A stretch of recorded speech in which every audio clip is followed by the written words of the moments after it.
दुर्गा पूजा उत्सव माँ दुर्गा के विसर्जन के साथ समाप्त होता है। दुर्गा पूजा विसर्जन मुहूर्त सुबह या दोपहर में शुरू होता है जब विजयादशमी शुरू होती है। इसलिए जब विजयादशमी सुबह या दोपहर में हो तो माँ दुर्गा की मूर्ति का विसर्जन करना चाहिए।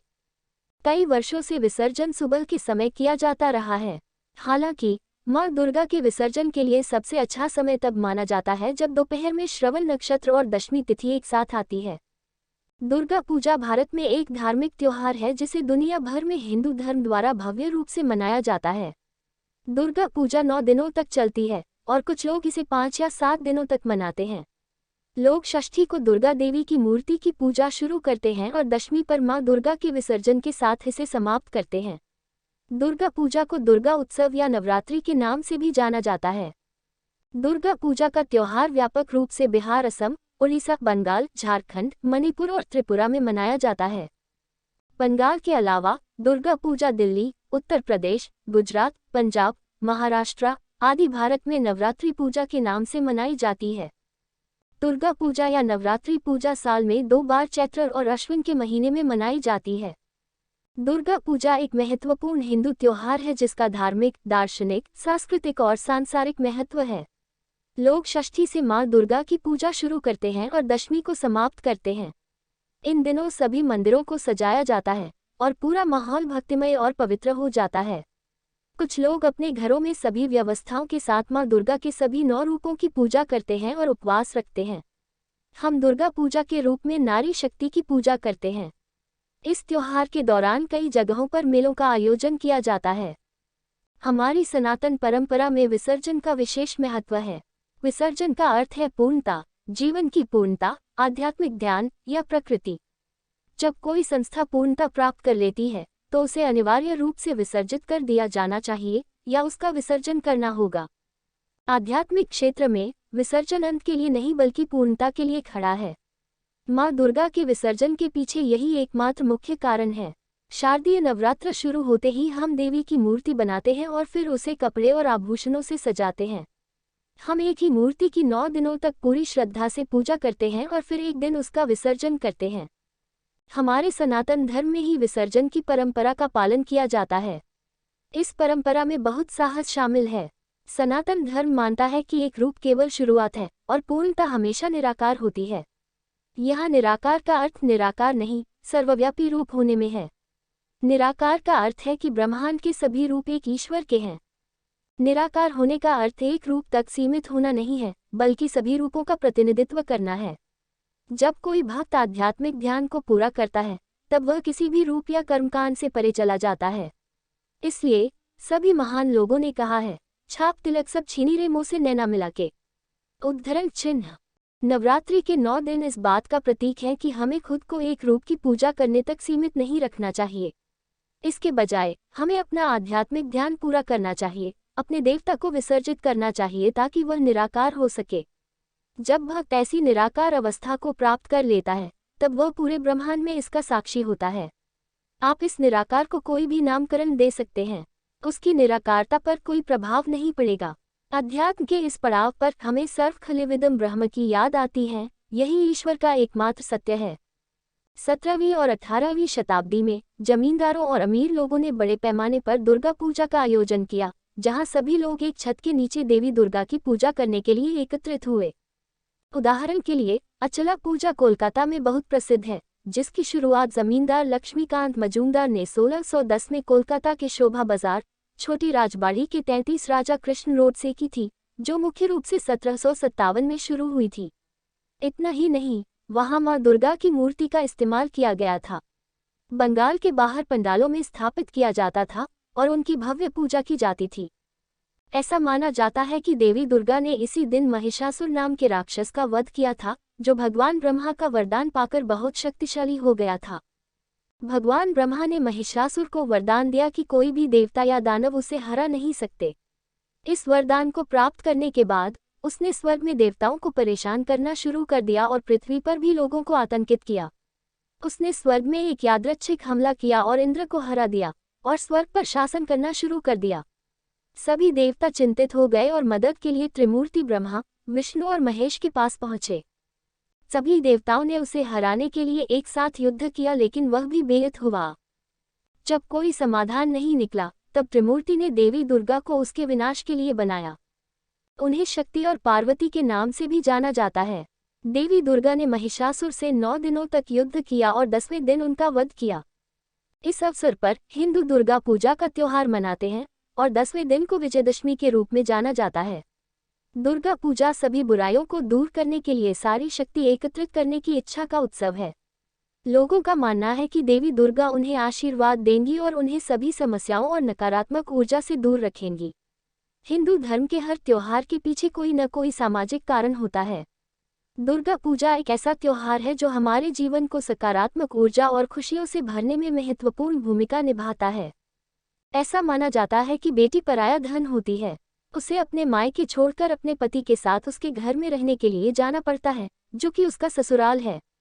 शादी के बाद बेटियां मेहमान की तरह मायके आती हैं। यह एक प्राचीन परंपरा है। माँ दुर्गा भी इस धरती पर अपने मायके और अपने बच्चों के पास जाती हैं और कुछ दिन बिताने के बाद वह वापस भगवान शिव के पास अपने ससुराल जाती हैं। बारिश के बाद सितंबर और अक्टूबर में फसल कटाई के लिए तैयार हो जाती है। किसान उपज को अपने घरों में लाकर और उन्हें संग्रह करने के लिए कारखानों की सफाई करके अपने कर्तव्यों और जिम्मेदारियों को पूरा करते हैं। इस मौके पर किसानों की पत्नियां अपने बच्चों के साथ अपने मायके जाती हैं, कुछ खुशनुमा पल बिताती हैं और अपने ससुराल लौट जाती हैं। महिलाओं को आशीर्वाद और सद्भावना के साथ मायके से वापस भेज दिया जाता है। इसी तरह अपने बच्चों कार्तिक और गणेश के साथ लक्ष्मी, सरस्वती, माँ दुर्गा पृथ्वी पर 4 दिन बिताने के लिए अपने घर आती हैं और फिर वह अपने ससुराल भगवान शिव के पास जाती हैं। इस क्षण को विसर्जन के रूप में मनाया जाता है, जिसमें भक्त परंपरा के अनुसार मूर्ति का विसर्जन करते हैं। विसर्जन से पहले माँ दुर्गा का पूरा श्रृंगार होता है। महिलाएं एक दूसरे की मांग और चूड़ा पर सिंदूर लगाती हैं, जो समृद्धि का प्रतीक है। बंगाल में इस पर्व का विशेष महत्व है, जहां इसे सिंदूर खिला कहा जाता है। ये सिंदूर पति की लंबी उम्र का प्रतीक है। इस अनुष्ठान से खुशी का माहौल बनता है और फिर कुछ समय बाद मां दुर्गा के विसर्जन के समय हर कोई भावुक हो जाता है।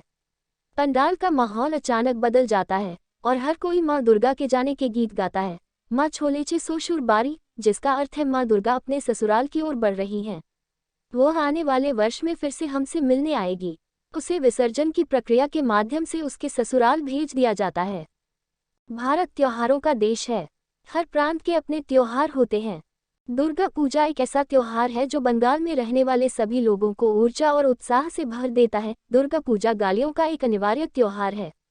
ये पर्व 4 दिनों तक चलता है। तैयारी पहले से शुरू हो जाती है।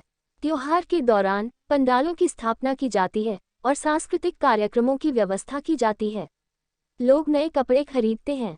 बंगाल दुर्गा पूजा सदियों से महत्वपूर्ण रही है। 18वीं शताब्दी में जब हमारे देश पर कब्जा किया गया था, तब भी जबलपुर दुर्गा पूजा मनाई जाती थी। महालय के दिन से हर बंगाली घर में चांदीपत का मंत्र बजाया जाता है। रेडियो पर चांदीपत सुनने की प्रथा आज भी कोलकाता में प्रचलित है। चांदीपत को बीरेंद्र कृष्ण भट्ट ने गाया है, जिसमें वह महिषासुर मर्दनी की कहानी को संस्कृत और बंगला मंत्रों के रूप में मधुर और लयबद्ध रूप से सुनाते हैं। आज वह जीवित नहीं है, लेकिन उनकी आवाज अमर है। दुर्गा पूजा कितनी ही पवित्रता से मनाई जाए, माँ दुर्गा की मूर्ति को सोनागाछी की मिट्टी से ही स्वरूप मिलता है। दुर्गा माँ ने एक धर्मनिष्ठ वेश्या को वरदान दिया कि उसकी मूर्ति उसके हाथ से प्रदान की गई गंगा की चिकनी मिट्टी से बनेगी। उन्होंने महिला को सामाजिक अपमान से बचाने के लिए ऐसा किया। तभी से सोनागाछी की मिट्टी से देवी की मूर्ति बनाने की परंपरा शुरू हो गई। महालय के दिन माँ दुर्गा की अपूर्ण रूप से बनी प्रतिमा में आंखें बनाई जाती हैं। इस दिन लोग अपने मृत रिश्तेदारों को तर्पण चढ़ाते हैं और उसके बाद ही देवी पक्ष शुरू होता। माँ दुर्गा अपने ससुराल और पति शिव के घर कैलाश को छोड़कर 10 दिनों के लिए गणेश, कार्तिकेय, लक्ष्मी और सरस्वती के साथ पृथ्वी पर अपने घर चली जाती हैं। लोग ये जानने के लिए ग्रहों और सितारों की स्थिति का निरीक्षण करते हैं कि माँ दुर्गा पृथ्वी की ओर कैसे चल रही हैं। यदि वह हाथी पर सवार होकर आती है, तो पृथ्वी पर मनुष्यों के जीवन के साथ साथ खुशियां फैलाते हुए खेती धन्य हो जाती है। अगर वह घोड़े पर बैठकर आती है, तो बारिश नहीं होती है और सूखा पड़ता है। यदि वह झूले पर आती है, तो यह चारों ओर फैली बीमारियों का प्रतीक है। और यदि वह नाव पर आती है, तो ऐसा माना जाता है कि बारिश अच्छी होगी, फसल अच्छी होगी, नए साल का आगमन भी अच्छा होगा, पृथ्वी के चारों ओर खुशी होगी। छठे दिन दुर्गा की मूर्ति को पंडाल में लाया जाता है। बंगाल का कुमारटुली दुर्गा की सुंदर मूर्तियां बनाने के लिए प्रसिद्ध है, जहां इन मूर्तियों को मिट्टी से बनाया जाता है। कोलकाता में दुर्गा पूजा में लगभग 95% मूर्तियां कुमारटुली से आती हैं। इन मूर्तियों को बनाने के लिए पहले लकड़ी के ढांचे पर बांधकर एक फ्रेम तैयार किया जाता है और फिर मिट्टी में धान मिलाकर मूर्ति तैयार की जाती है। फिर मूर्ति को गहनों और कपड़ों से सजाया जाता है। न केवल दुर्गा माता की मूर्ति, बल्कि पंडाल भी बहुत खूबसूरती से बनाए जाते हैं। पंजाब में अमृतसर का स्वर्ण मंदिर बांस और कपड़े से बना है। दुर्गा पंडाल पेरिस में एफिल टॉवर की तरह भव्य दिखता है। पंडालों की रोशनी से पूरा शहर दुल्हन की तरह जगमगाता और खूबसूरत नजर आता है। षष्ठी की शाम को बोधों की रस्म के साथ दुर्गा माता के मुंह से कपड़ा हटा दिया जाता है। फिर महाषष्ठी की सुबह महिलाएं लाल किनारी वाली साड़ी पहनकर पूजा करती हैं। महाअष्टमी के दिन का अपना महत्व है। संधि पूजा अष्टमी को होती है। इसका अपना शुभ मुहूर्त होता है और उस समय यज्ञ किया जाता है। पुराने समय में लोग बकरे की बलि चढ़ाते थे, लेकिन ये प्रथा अब नहीं देखी जाती है। कहीं कहीं किसी फल या कद्दू आदि की कुर्बानी भी दी जाती है। लोग निर्जला व्रत का पालन कर संधि के बीच 108 दिए जलाते हैं। ऐसा लगता है जैसे कुछ देर के लिए पूरा ब्रह्मांड खामोश हो जाता है। ऐसा माना जाता है कि संधि के दौरान मां दुर्गा की मूर्ति जीवित हो जाती है। धुनुची नृत्य बंगाल में किया जाता है। धुंची मिट्टी से बना एक बड़े बर्तन में दिया सजाया जाता है। सुगंधित धुनों के साथ इन बर्तनों में नारियल के छिलकों को जलाया जाता है। फिर इन बर्तनों को हाथों में पकड़कर मां दुर्गा के सामने नृत्य किया जाता है। लोग 4 से 5 दिन धुनुची को एक साथ ले जाते हैं और गिरती आग के बीच नृत्य करते हैं। दशमी की सुबह विवाहित महिलाएं मां दुर्गा की मूर्ति पर सिंदूर लगाने के लिए पंडाल आती है और होली की तरह सिंदूर से खेलती हैं। इसे सिंदूर खेला कहते हैं। मंत्र जाप से मां दुर्गा की प्रतिमा का विसर्जन किया जाता है। विसर्जन के समय ऐसा लगता मानो प्यारी बेटी मां दुर्गा अपने मायके से ससुराल जा रही हैं। दशहरे के दिन छोटे लोग परिवार के बड़े सदस्यों के पैर छूकर उनका आशीर्वाद लेते हैं। एक दूसरे को मिठाई खिलाते हैं। लोग एक दूसरे से मिलने और बधाई देने के लिए एक दूसरे के घर जाते हैं। और इस तरह दुर्गा पूजा का त्योहार पूरा होता है और मनाया जाता है। ऐसे ही वीडियो को देखने के लिए चैनल को सब्सक्राइब जरूर करें।